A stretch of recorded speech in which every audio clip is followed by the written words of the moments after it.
Hello बंधुरा আমার ঘরের তৈরি রান্নার চ্যানেল থেকে তোমাদের স্বাগতম। আমি আজকে দেখাবো আউন্যা মাছ আর বেগুনের ঝাল। আমি কড়াইতে একটু তেল দিয়ে নিলাম।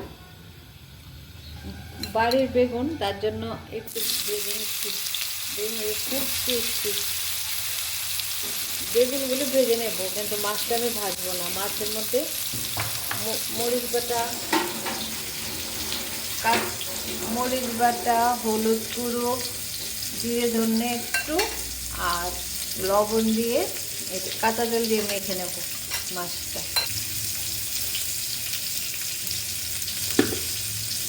নুন দিয়ে দিলাম।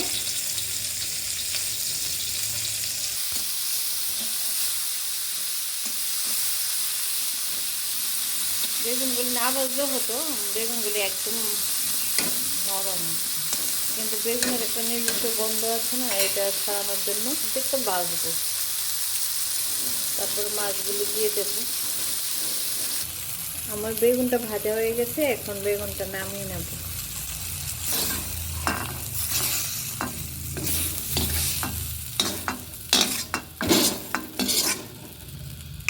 এবার কড়াইতে একটু তেল দেবো, কারণ মাছটা তো আমি আগেই মেখে রেখেছি তেল।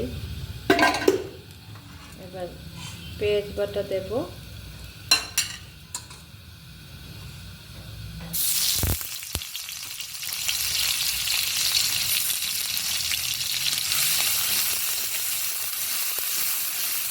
পেঁয়াজটা সুন্দর লাল হয়ে গেছে। এখন মাছটা ঢেলে দেবো।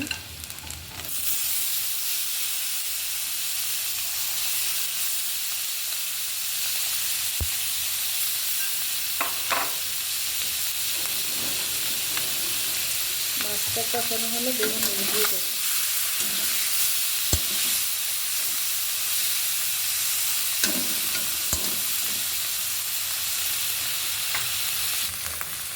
মাছগুলি একদম লাল লাল হয়ে গেছে ভাজা, এখন ঝোলটা দিয়ে দেবো।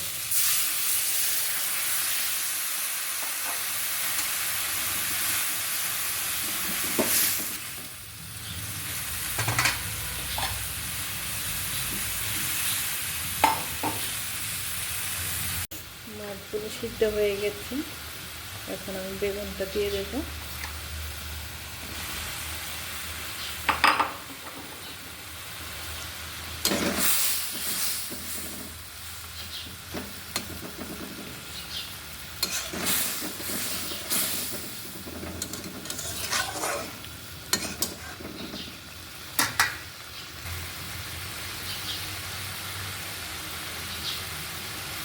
ধনেপাতা দিয়ে দিচ্ছি।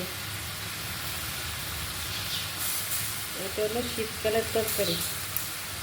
এটা আজকে রান্না করে রেখে দিলে কালকে একদম শক্ত হয়ে থাকবে, ভালোই লাগে খেতে। আমার কাছে গরমটাই বেশি ভালো লাগে, পরের দিনে তরকারিটা বেশি ভালো লাগে না, অনেকে পছন্দ করে।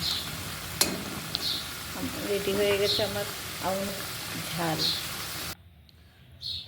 দেখো বন্ধুরা, তরকারিটা কি সুন্দর হয়েছে।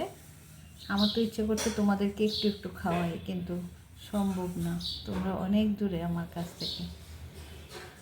এবার তোমরা তরকারিটাকে লাইক করবে, শেয়ার করবে, সাবস্ক্রাইব করবে, কমেন্ট করবে, তাহলে আমি উপকৃত হব।